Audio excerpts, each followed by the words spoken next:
Hello, good morning, and welcome.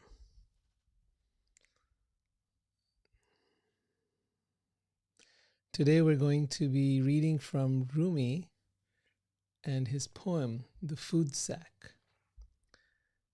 So in Rumi's poem, he talks about, and perhaps a better title to this may have been, are you a lover? Are you a real lover? We all think that we are capable of love, that we are qualified for love, and that we can love. But what is a lover? And I'd love to know your thoughts. How do you know that you're a lover? How do you know that you can love deeply and truly? What is the quality of a lover that you are? Let's find out what Rumi has to say. The Food Sack. This is translated by Coleman Barks in his book, The Essential Rumi.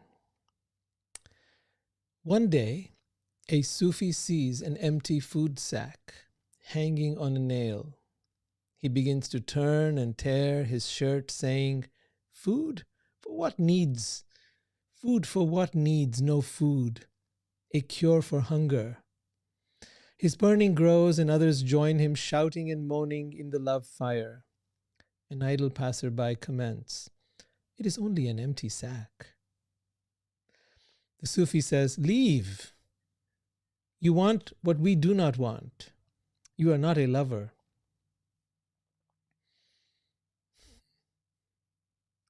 A lover's food is the love of bread, not the bread. No one really loves who loves existence. Lovers have nothing to do with existence. They collect the interest without the capital. No wings, yet they fly all over the world. No hands, but they carry the polo ball from the field. The dervish got a sniff of reality. Now he weaves baskets of pure vision. Lovers pitch tents on a field of nowhere. They are all one color, like that field. A nursing baby does not know the taste of roasted meat. To a spirit, the foodless scent is food. To an Egyptian, the Nile looks bloody. To an Israelite, clear. What is a highway? To one is a disaster to the other. All right, let's unpack this. Let's go deep into it. Let's find out what Rumi is saying. And while I'm, decoding it to the best of my ability and my understanding and whatever I know of spirituality, I'm sure you might have a better way. You might have a different way of looking at it. And all of that is welcome. There is no one way to understand this wisdom in Rumi's poetry. There is no one truth. There is no one answer.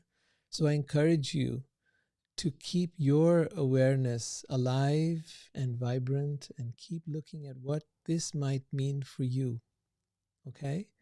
So don't feel that I hold some PhD or mastery in Rumi. No, it is just that I love his work.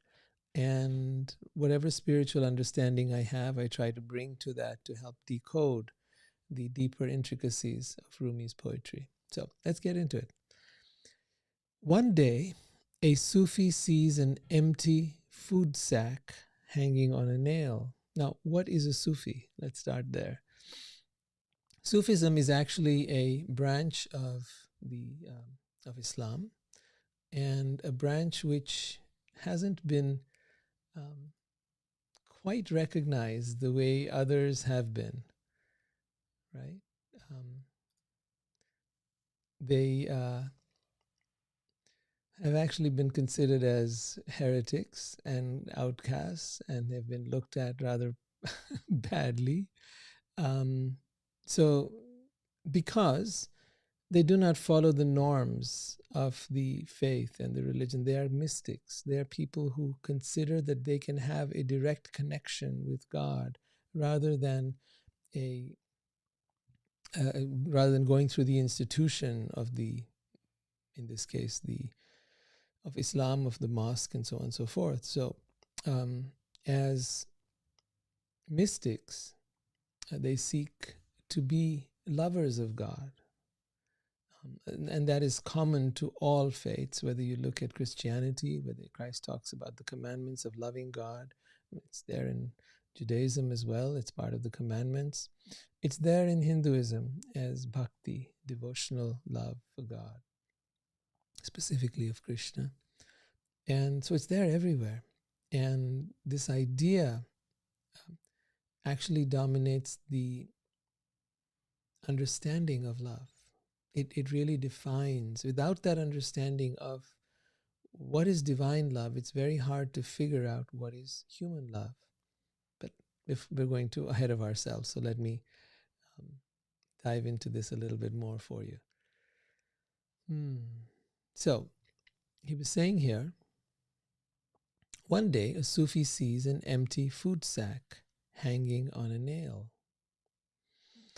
He begins to turn and tear his shirt, saying, "Food, for what needs no food? A cure for hunger?" Meaning, most people think of food as he's describing it, as a cure for hunger. You feel hungry, and so you want food. But that is not how a Sufi sees it. For the Sufi, it's about the longing for food, not about curing the hunger, not about satisfying the belly, not about trying to fulfill one's needs. I think you're going to start seeing where this is going now. When a lover approaches another to fulfill their needs, that is not love. That is absolutely not love. That is a cure for hunger.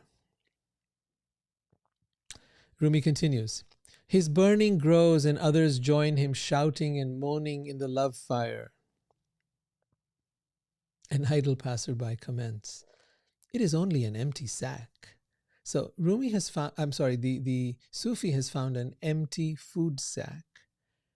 And he's saying, who needs food? Who needs food?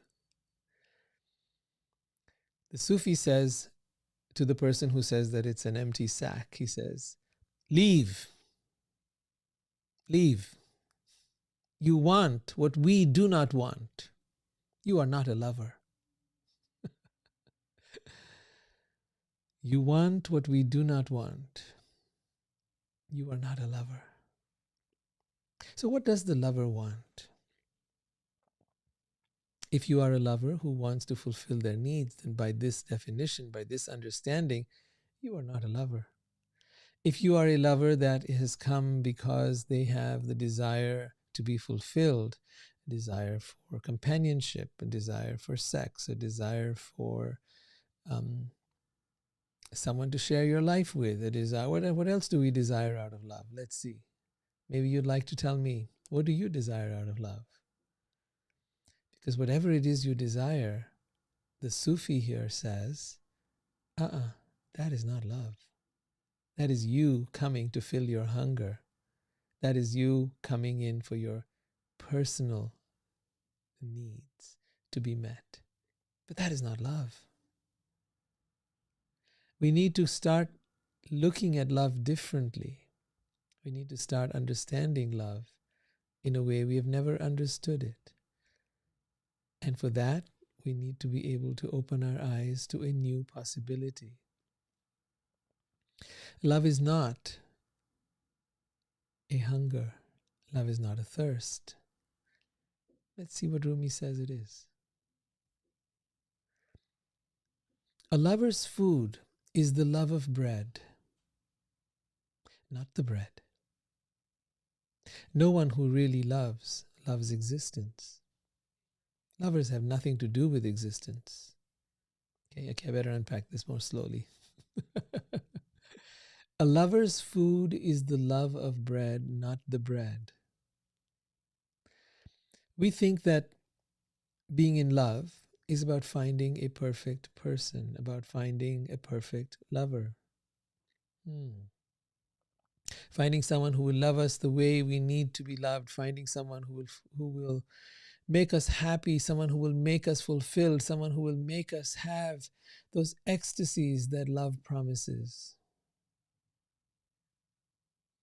And do you notice that once you have that lover, those ecstasies fade, have you noticed that that lover may have been invoking an incredible experience with you in the beginning, but did it last? And if not, why? Is it that you need a new lover? Is it that you need someone else? Is someone else going to do what this one could not? Because then you will perpetually seek that which cannot be found. You have not solved the mystery of what Rumi is talking about here. The lover's food is the love of bread, not the bread. So let's change that word bread for the lover's food is the love of love, not love. It's not about a person. It's not about a person. When you think love is a person, then you try to find the perfect person, the ideal mate, the one who will love you like no other, the one who will fulfill you like no other, the one who will make you feel special and incredible and wonderful. But my dear friends, in Rumi's vision, that is just the ego. That is the ego gallivanting on the shores of love. That is the ego masquerading as love. That is the ego spinning us around and turning us into fools. There is no person who is the lover.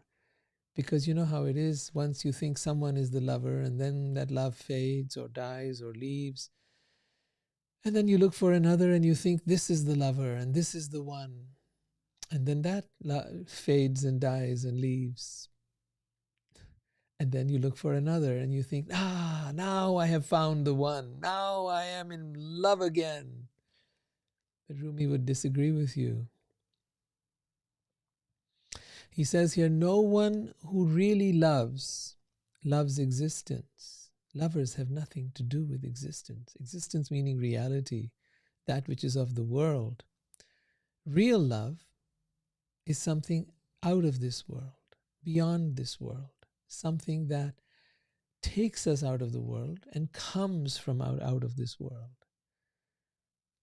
It may be induced by someone. It may be inspired by something. It may be inspired by nature. It may be inspired by seeing a butterfly. It may be inspired by watching a sunset, or it could be inspired by being with a certain person. It is not about the person or the sunset or the butterfly. It has nothing to do, love has nothing to do with existence.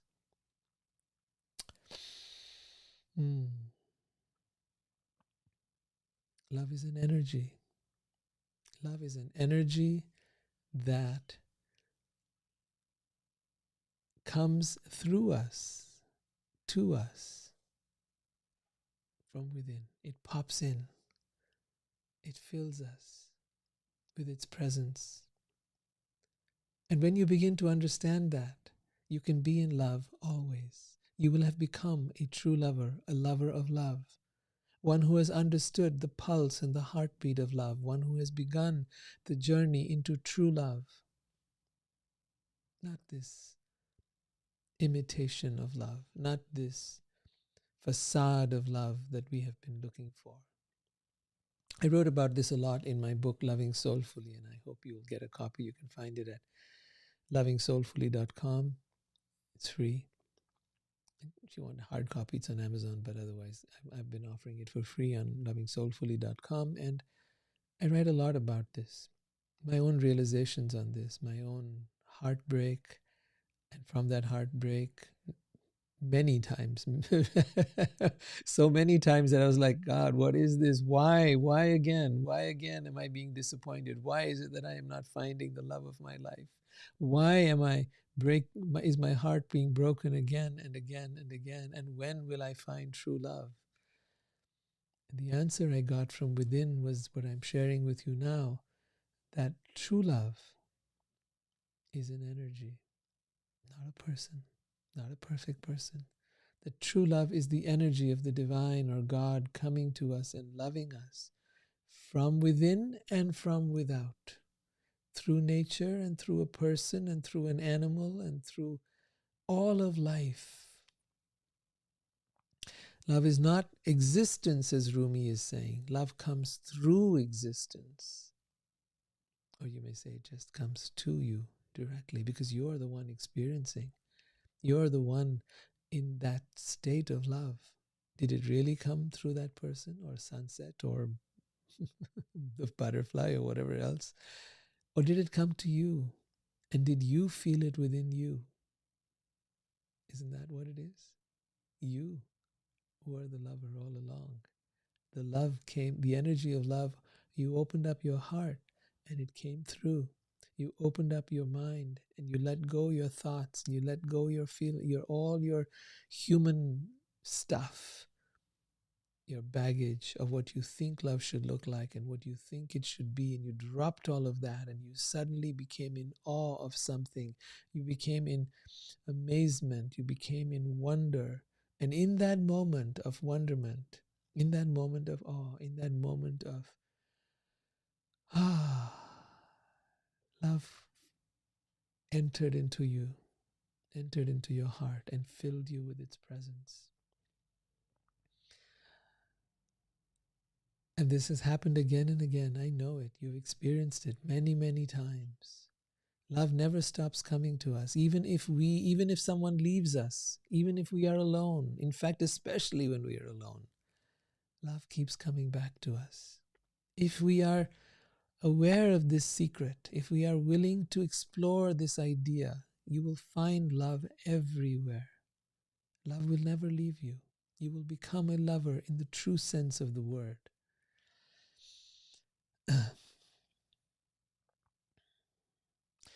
Rumi continues, lovers collect the interest without the capital.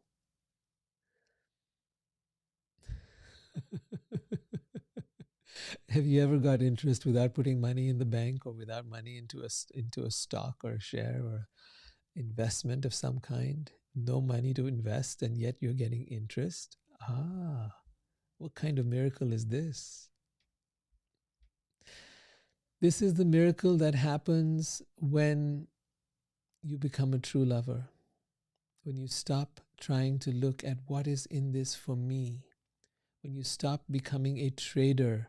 When you stop trying to, oh, I'll give you this much and you'll give me that much. Or I love you in this way and I need you to love me in that way. Or I'll give you sex and you give me love. Or you give me sex and I'll give you money. Or whatever else this nonsense is that we pass as love. No, stop, drop all of it if you want to be a true lover. Rumi continues, no wings, yet they fly all over the world. Who? The lovers. They have no wings, yet they fly all over the world. How do you do that? You do that through your spirit. You do that through your heart. You do that through the spirit of love, which can transport you into ecstasies that no drug can give you, that ecstasies that no travel can give you. And a deep feeling that cannot be taken away from you ever. A true lover is never without love. No one can take love away from you. True love never dies. True love is yours forever. No hands, Rumi says, but they carry the polo ball from the field. That dervish got a sniff of reality. Now he weaves baskets of pure vision. The dervish is the Sufi. The Sufi is the one who is in love with God, the one who is in love with the divine. Whether you come to that from a particular faith or religion, it doesn't matter. Or you come to that purely through experiencing life or nature or energy. Whether you believe that that divine is a being or you believe that divine is an energy, both of those statements are true. Both of those statements are real. The important thing is not what you believe and what you think and what you know. The important thing is love. If you have found love, you have found everything. But I'm talking about love that arises from nothing. When love arises from something, it is not love. When happiness arrives arises from something, when you need something to be happy, then that is not real happiness. Real happiness arises from nothing, no cause. When love has a cause, it is not love. When happiness has a cause, it is not happiness. True love has no cause. True wisdom does not come from books. It pops into you, comes right into you. And that's how this works. The world of spirit works like that. It is not something that has, that it is something that is causeless. It is something that has nothing to do with reality. Reality is boring in comparison. We all look for a drug, for intoxication, for some kind of thing that will lift us and make us feel high. That drug is spirit, the spirit of love, the spirit of happiness, the spirit of God. That spirit is the spirit that he's talking about. The dervish, the Sufi, got a sniff of reality, of the ultimate reality, not the reality of this world, but of the ultimate reality. Now he weaves baskets of pure vision. So a Sufi is known as a weaver. And pure vision is the vision of the ultimate reality. The invitation of life is not that you may achieve so much or do so much or have so much, but rather that you may enter into this endless domain, this abundant world in which everything is possible, as he says here, weave baskets of pure vision. When you understand the mystery of life, you will realize there is nowhere to go, there is nothing to have, there is nothing to do, and there is no one here. But rather, the mystery is unfolding within you. Let's read further. Lovers pitch tents on a field of nowhere. Lovers pitch tents on a field of nowhere. They are all one color, like that field.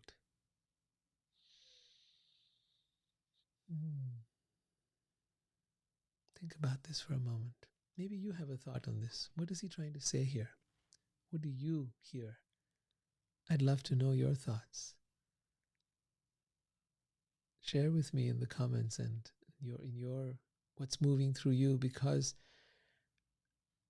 we are all here to be lovers. We are all learning through our different experiences the meaning of true love. Rumi has tapped into it. Rumi has understood it, and he is sharing it with us in the way that is best for sharing such things,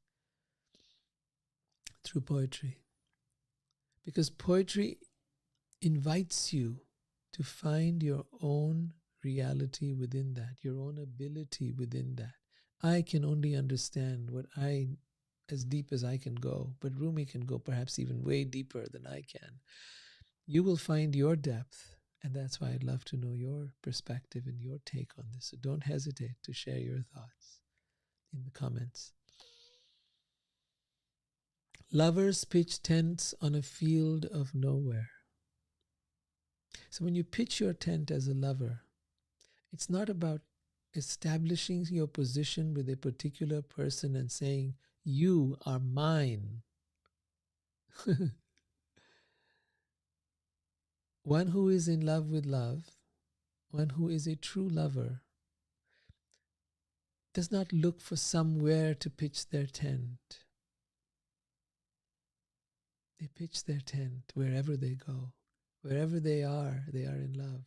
Wherever there is life, wherever there is the energy of the universe, wherever they are is where love is. Rumi continues, a nursing baby does not know the taste of roasted meat. To a spirit, the foodless scent is food. So the baby is actually a metaphor for the thing that is closest to spirit.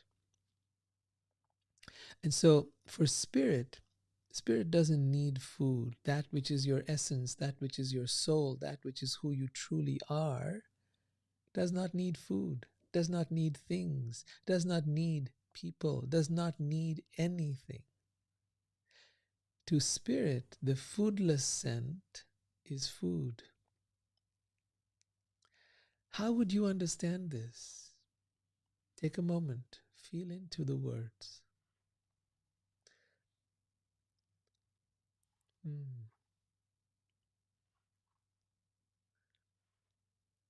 Weave the words together. Go past your mind, go past your thinking, go past your feeling, go past your emotion, go past all that you know, and now experience. To a spirit, the foodless scent is food. Hmm. You see, again, it is causeless. It does not come from a particular reason. It does not come from a particular cause. And that is why Rumi is talking about love that goes beyond the world, love that goes beyond all that we know and all that we think. So I invite you to keep exploring these ideas, to keep diving deep into this concept of love, and to get back to me and tell me what you think. Is Rumi onto something? Are you onto something? Is there something here that might be of value to you? How would you take this into your life? Now, you might ask me, well, okay, let's say this is true, that love is everywhere, that love is an energy, that love is a person, is not a person. Well, then, what do I do with that? You become a lover of love. You become abundant in love. You become love. What do you do with that? You love everything and everyone.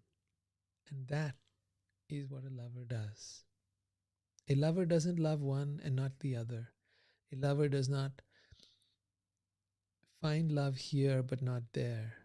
A lover finds love everywhere, in the ugliness and the darkness, as well as in the light, in the shadow and in the sunset, in everything, in the muck of life and in the beauty of life. Everywhere is love. This is the journey to go out of your mind, because you cannot do it from your mind. Your mind will see things in polarities. They will see things as good and bad. It will see things as right and wrong, and you will be lost. It will not be possible to find such love in the realm of the mind. The mind is not capable of such love. And therefore, if you want to find real love, if you want to find true love, then come on this journey with me, with a lover of love, with a lover of God, and you will begin to find love everywhere. I invite you to join me. Come to my website, rohitjuneja.com, or look for me on YouTube at Spiritual Wisdom Channel. I'll also be rebranding my Instagram as with the same name, Spiritual Wisdom Channel. And let's dive into this further. This is a mystery to be unpacked, and it's a mystery waiting for all of us to get into, to find the true secret of love, to find the true meaning of love, to become a true lover. If you'd like to know more, my book lovingsoulfully.com is available at the book is Loving Soulfully and is available at lovingsoulfully.com, and I'd love for you to read it. I do talk about these things in great depth and explain to you what I've come to understand. So I'd love for you to share in that.